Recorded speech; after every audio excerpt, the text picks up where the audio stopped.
es solamente ese doble enlace y el grupo M ya tiene hierro. Ese hierro es fundamental porque ese hierro es el que va a poder reducir el oxígeno, oxidar el oxígeno, reducir el oxígeno, y lo fija ahí entre los transportes. No solamente en las reacciones, como les digo, en las reacciones de hemoglobina, sino en las reacciones de oxígeno reductasas.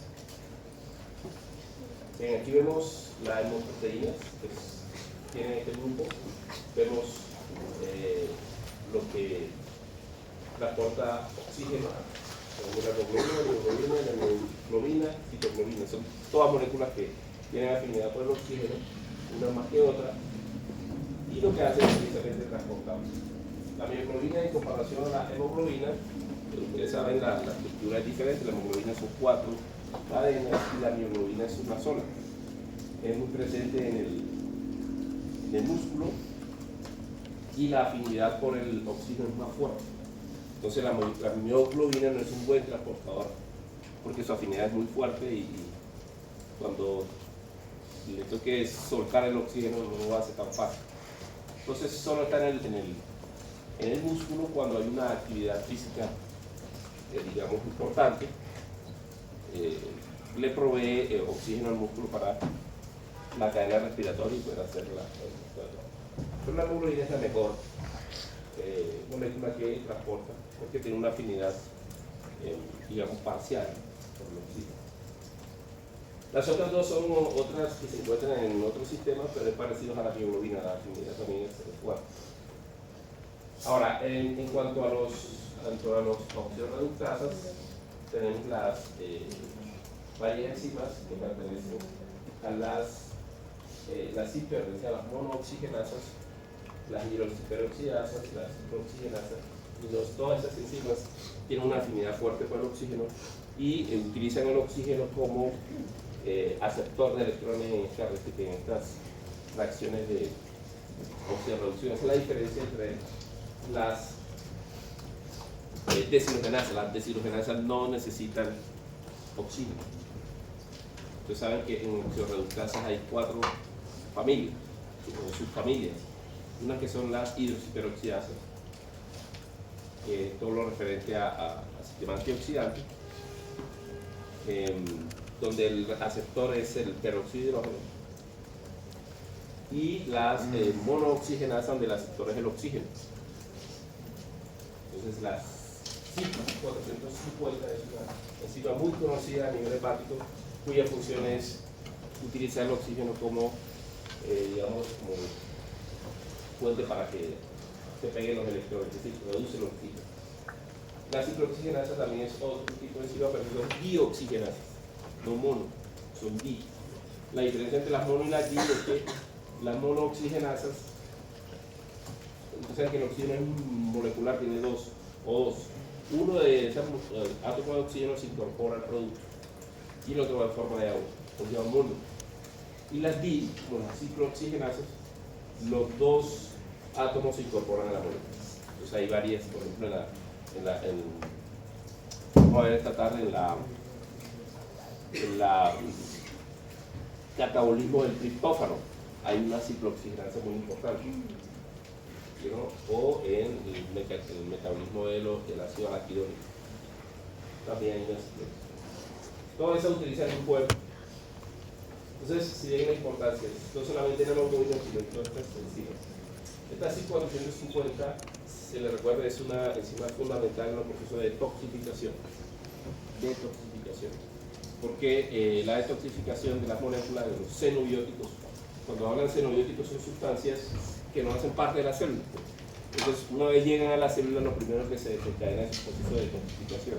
Sea molécula buena, sea molécula mala, sea un fármaco, igual, porque no hace parte de él. Entonces, esa detoxificación consiste en hidroxilar, eso es fundamental, hidroxilar. Es decir, poner OHs. ¿Con qué fin? Le pondrían OH a una sustancia con un xenobiótico para hacerlo soluble, muy bien, y poderlo eliminar. Muy bien. Entonces, las hidroxilasas tienen esa función. Las hidroxilasas son tipo monooxigenasa. Todo lo que es hidroxilasa es monooxigenasa. Entonces, CYP 450 es una de las más conocidas a nivel hepático. Todas las drogas llegan allí y son hidroxiladas. No es el único sistema de detoxificación que hay otros. Ya veremos aquí, precisamente ahora, en catabolismo del grupo M, hay uno que es la glucuronidación, también es otro tipo de detoxificación. Y la vuelve soluble.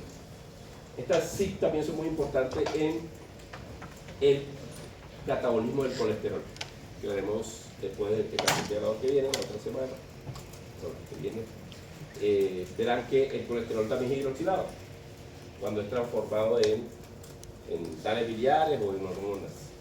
¿Por qué? Porque las hidroxilaciones proveen, y cuando usted ve una hidroxilación piensa inmediatamente en grupo M, porque la enzima que lo hace, la CYP, tiene ese mismo. Bien, la inosita es también otra, esa sí es más de pronto conocida por ustedes y es, actúa sobre la tinina. La citrulina más óxido nítrico, que es un dilatador muy poderoso en el sistema endotelial. Entonces, inos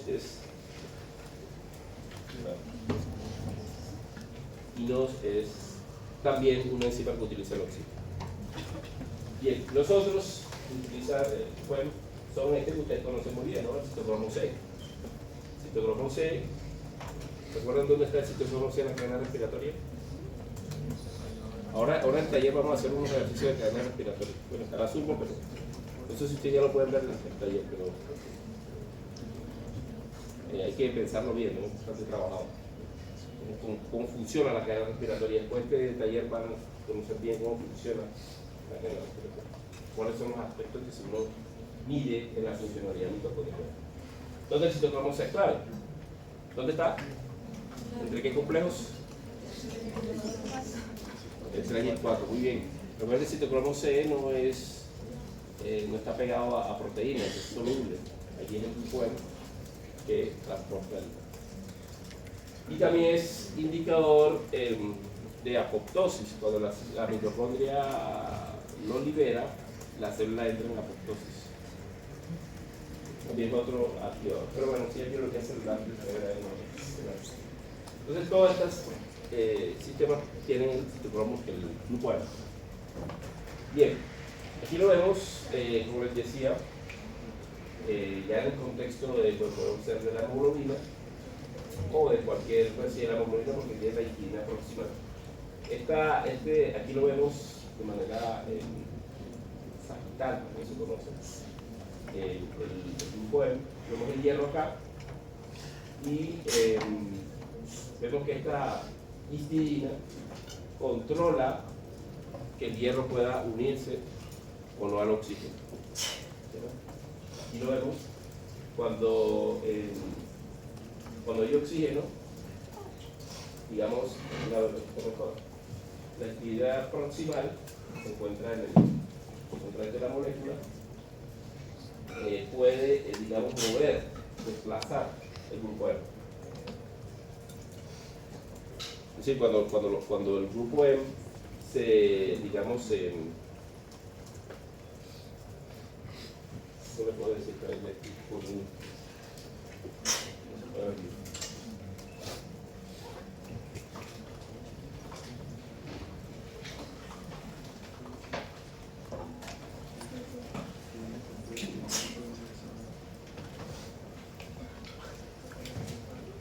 La histidina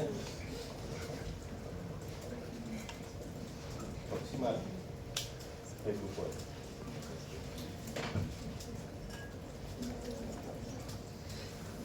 Y tiene el hierro. Está más 2, es decir, está oxidado. Perdón, reducido. Aquí lo tenemos unido cuando esta histidina se concentra en el centro de la molécula, es decir, se retira el grupo M, aquí el oxígeno se puede liberar. Pero cuando la histidina se contrae hacia el grupo M, el oxígeno es lleno. Entonces, con eso controla la oxigenación o la liberación del oxígeno, en este caso de la hemoglobina. Entonces, cuando se contrae la molécula, se libera el oxígeno. Cuando se acerca hacia el grupo M, se pega el oxígeno. Proceso que aquí doy para proceso de oxigenación. Aquí lo vemos, el grupo M está en cada centro de unas unidades de hemoglobina 4, lo vemos, y lo que les decía, si se acerca, es decir, la definición se acerca, se concentra, y si se aleja del grupo M. Entonces, aquí lo vemos, son los estados que ustedes ya conocen, la misma gráfica que habíamos trabajado en un taller, ¿se acuerdan? Donde la hemoglobina tiene dos estados. Estado R,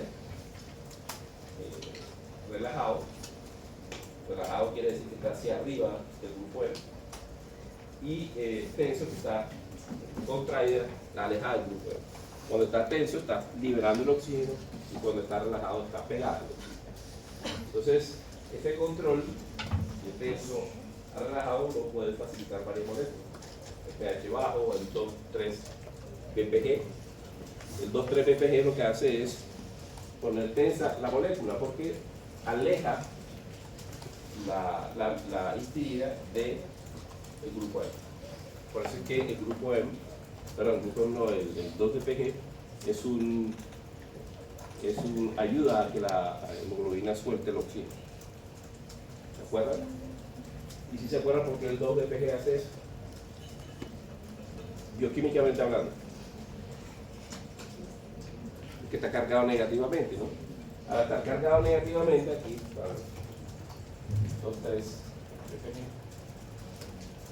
interactúa con la histidina que está cargada positivamente. Tú sabes que es un aminoácido que tiene un grupo R cargado positivamente. O sea que hay una interacción. Esa interacción hace que la histidina se concentre y se vuelva tensa y se aleje del grupo M. Eso permite que el oxígeno salga. Por eso es que el 2 del ppg ayuda a la oxigenación de los tejidos. ¿Qué es claro eso? Porque es un movimiento físico y químico, ¿no? Físico-químico es el movimiento del grupo M, de acuerdo a la interacción con la histidina. Bien, entonces así funciona. Funciona el grupo M.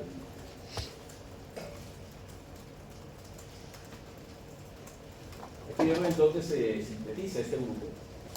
El 85% de la médula espinal, en el hígado el 15%, los eritrocitos, a pesar de que lo utilizan, porque ahí es donde está la hemoglobina, no lo hacen.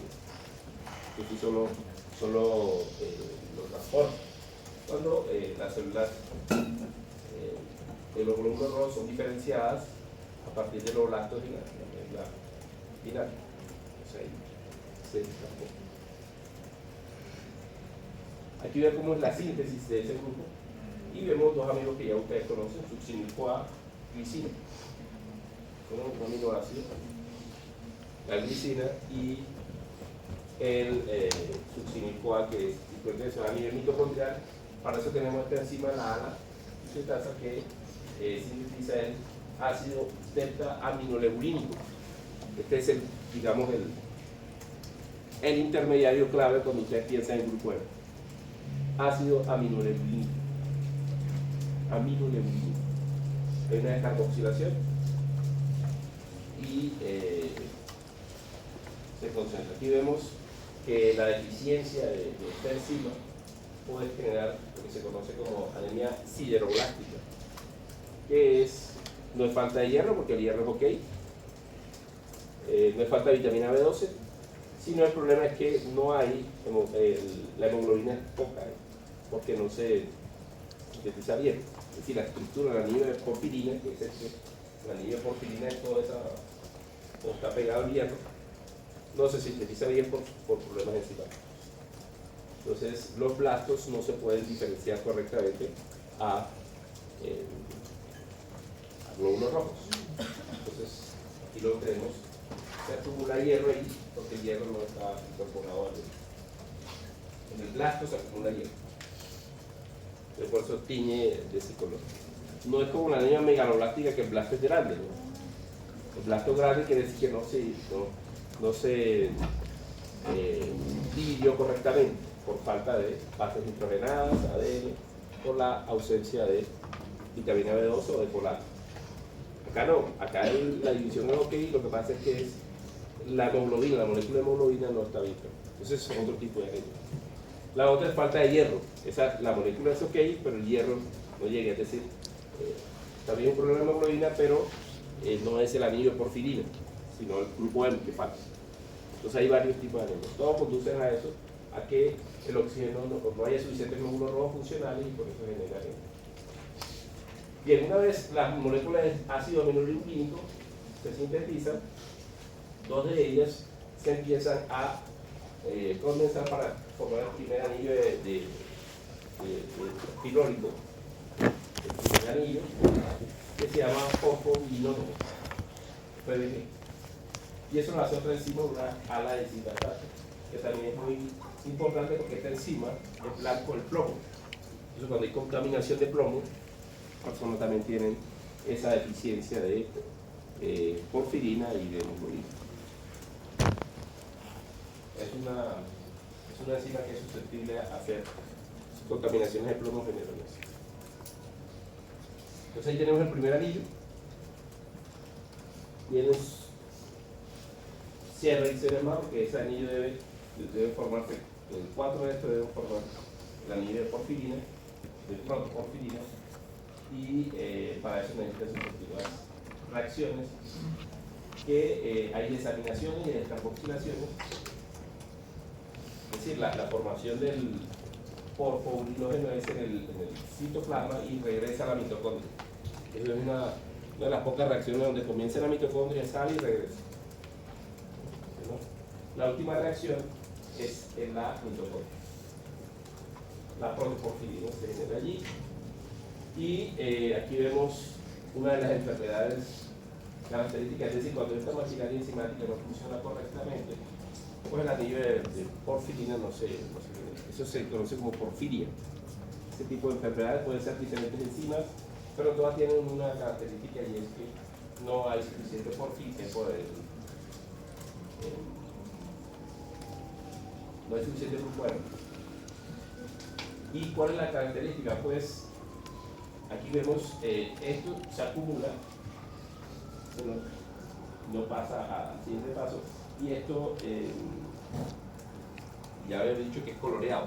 Entonces la orina de estos pacientes es coloreada.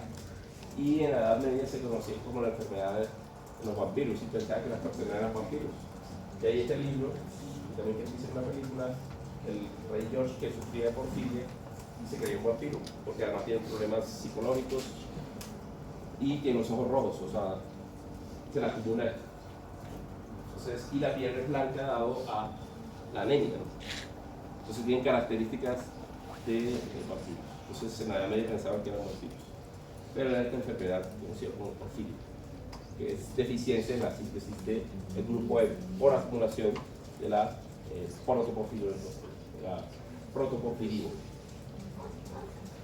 Bien, aquí vemos, después que ya se ha generado la protoporfirina, lo que debe pasar es la ferroquelatasa, que es la enzima que adiciona aquí y ya termina la síntesis. Es una síntesis compleja que comienza con la glicina y la succinilcoa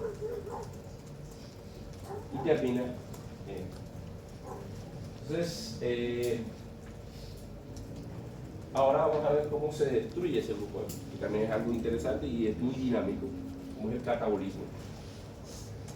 Bueno, aquí lo vemos. Entonces aquí tenemos el grupo M, que hace parte, también ocurre, es una reacción que pasa mucho a nivel intestinal por la carne roja que comemos. Cuando comemos carne roja estamos comiendo hemoglobina, ¿no? De hecho, la morcilla es carne sólida, ¿no? Te digo, es sangre sólida. La morcilla, un arroz, eso es sangre, ¿no? Entonces la cantidad de hemoglobina ahí es impresionante. Y toda esa hemoglobina llega al intestino y esta enzima que se llama la N-oxigenasa, que lo que hace es retirar lo retira, lo convierte en agua y los equivalentes reductores provienen del APH. Sí, lo que se reduce allí es el oxígeno. Se reduce el oxígeno y el hierro. Esto aquí está en estado oxidado y cuando sale, sale. Y el que provee los electrones en la pH. Y eso lo hace la M-oxigenación. Es una enzima muy importante. Luego, el grupo M se reduce a biliverdina. Ya tenemos que es de color verde. Y viene la biliverdina reductasa y lo va a reducir a bilirrubina. Aquí también la pH genera. Y genera la bilirrubina, que es naranja, color diferente. Aquí hay algo interesante entre estos dos intermediarios. Cuando la biliverdina pasa a bilirrubina, consume la pH. La bilirrubina puede también oxidarse o reducirse a biliverdina. Si regresa, se oxida, ¿no? Al pasar eso, produce especies reactivas que pueden, digamos, destruir la membrana plasmática. Entonces, hay ese ciclo allí. Entonces, el regreso de bilirrubina a biliverdina puede alterar las membranas. Por eso es bueno que la bilirrubina termine su proceso, y ya veremos cuál es, y se pueda salir del organismo. Aquí vemos cómo ocurre eso. Esta, digamos, producción de bilirrubina ocurre en la célula reticuloendotelial en el vaso. Allí se genera la bilirrubina, pero esa bilirrubina, como la vemos acá, es una molécula bastante hidrofóbica. Tiene pocos, bueno, tiene estos grupos carboxílicos aquí, pero entonces no es muy soluble. Entonces, no es muy soluble, se libera a la sangre de forma, se conoce como no conjugada, es decir, es una liberación, y llega bueno, se libera unida a la albúmina, ¿no? Porque, como saben, todas las moléculas hidrofóbicas difíciles de transportar, para eso está la albúmina. La albúmina las pega y las lleva a la albúmina. La albúmina también lleva ácido graso, ¿no? Ácido graso. Y todo lo que es hidrofóbico, por eso está ahí esa proteína. Esa bilirrubina se conoce como no conjugada. No conjugada. O directa también se le conoce. Posteriormente llega al hígado y ahí se suelta la albúmina, y posteriormente viene el proceso de conjugación. El proceso de conjugación, bueno, está en la sangre, y aquí es donde el proceso de conjugación. Y el proceso de conjugación también es un proceso de detoxificación. También utiliza, ese mismo proceso de detoxificación se utiliza cuando hay xenobióticos, igual que la CYP 450, que hidroxila. Acá el proceso de conjugación es adicionar el ácido glucurónico, que ya veremos de dónde está. Tiene una vía que se conoce, la vía del ácido urónico, oxidación de la glucosa. Ya la miraremos. Entonces aquí tenemos la bilirrubina conjugada. ¿Qué quiere decir conjugada? Quiere decir que el ácido, 2 moles de ácido glucurónico se van a adherir a la hemoglobina, ya se hace mucho más soluble. Esto es como la directa.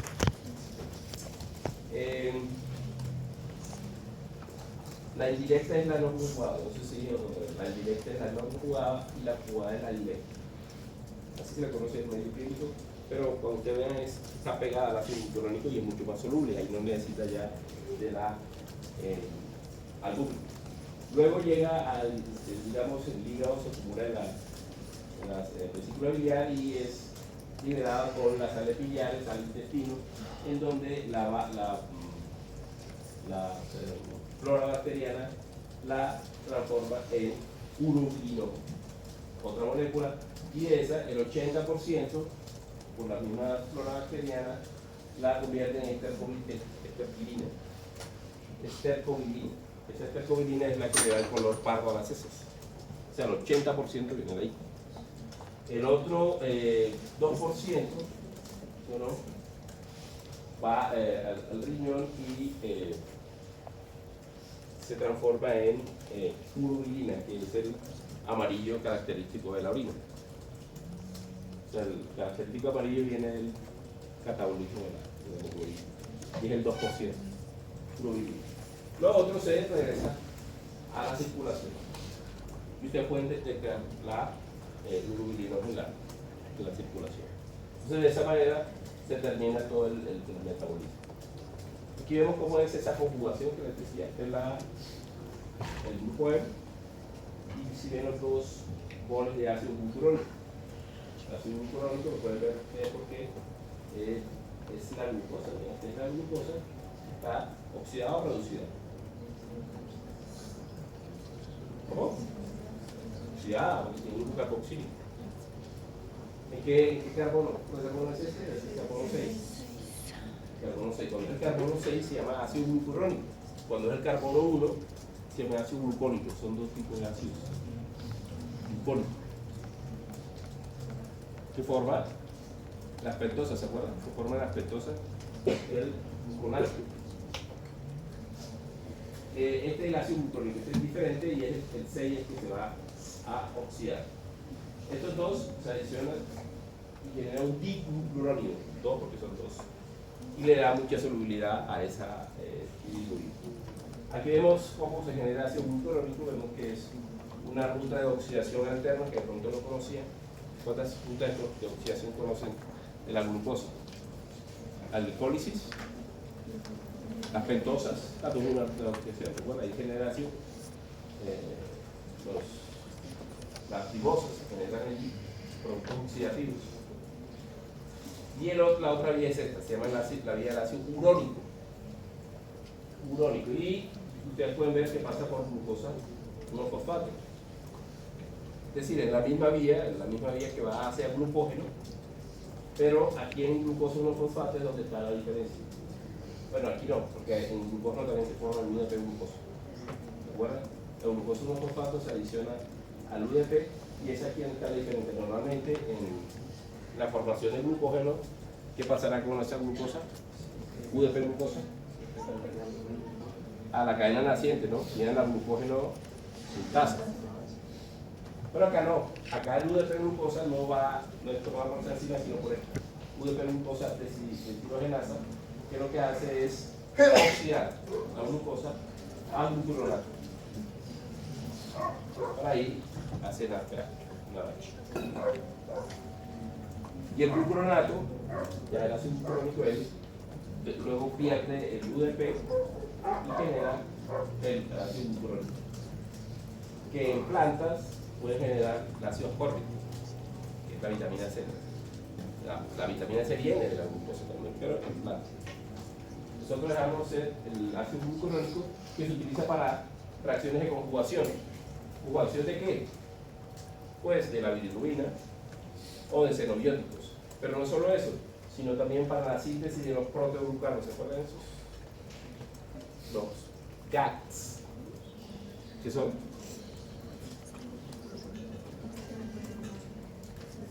Los GAGs.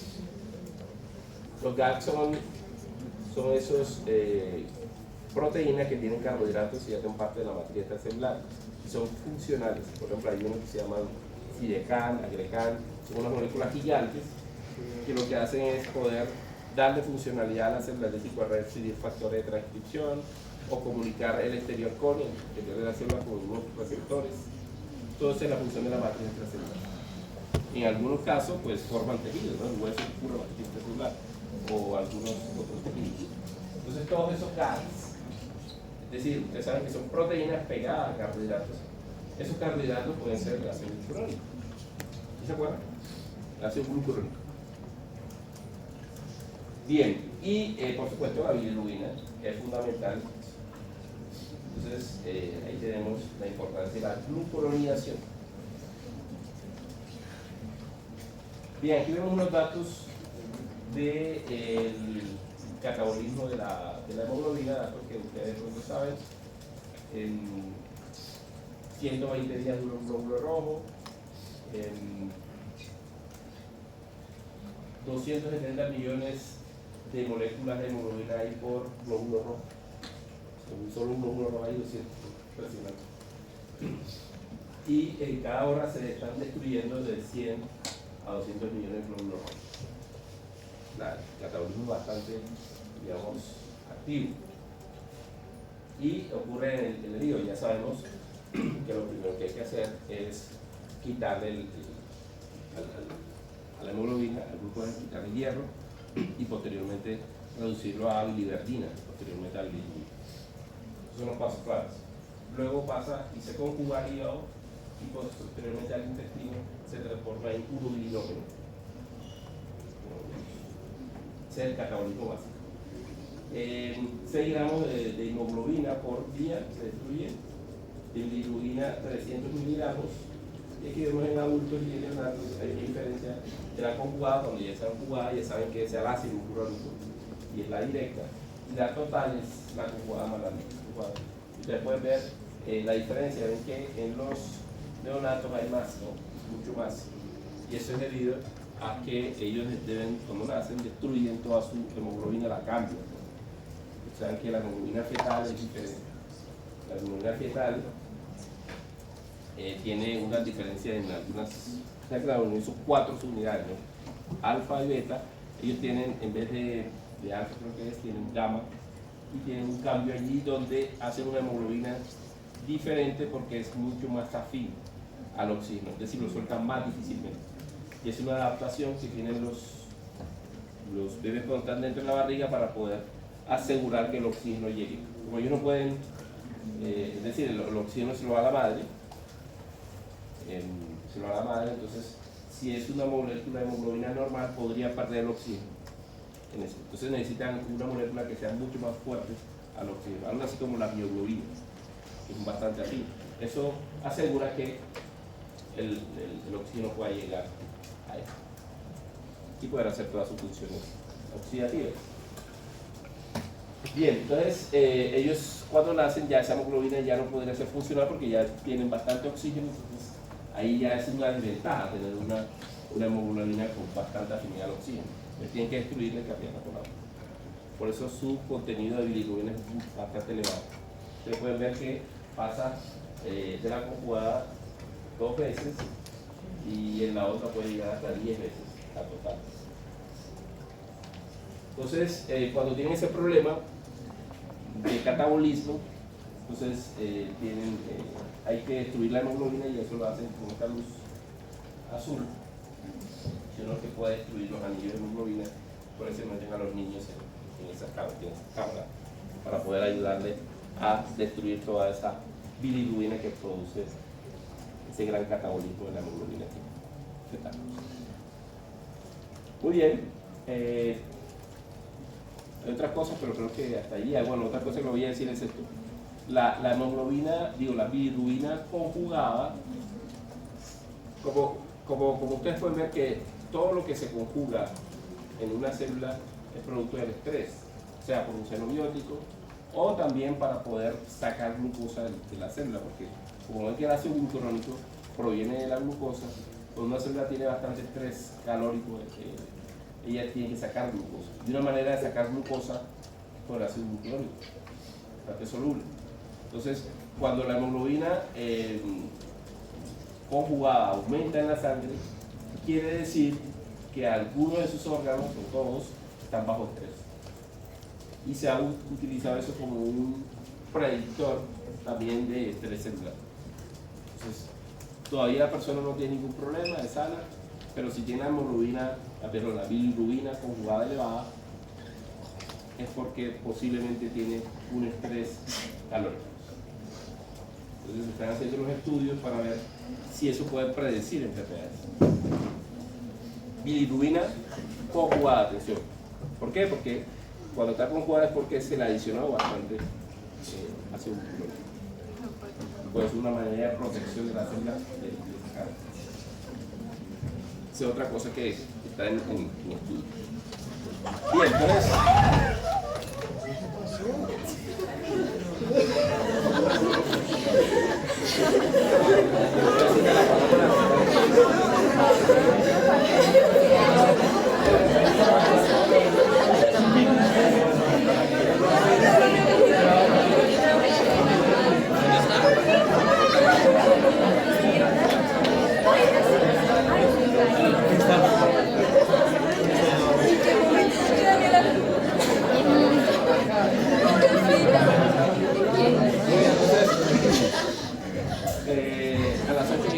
taller.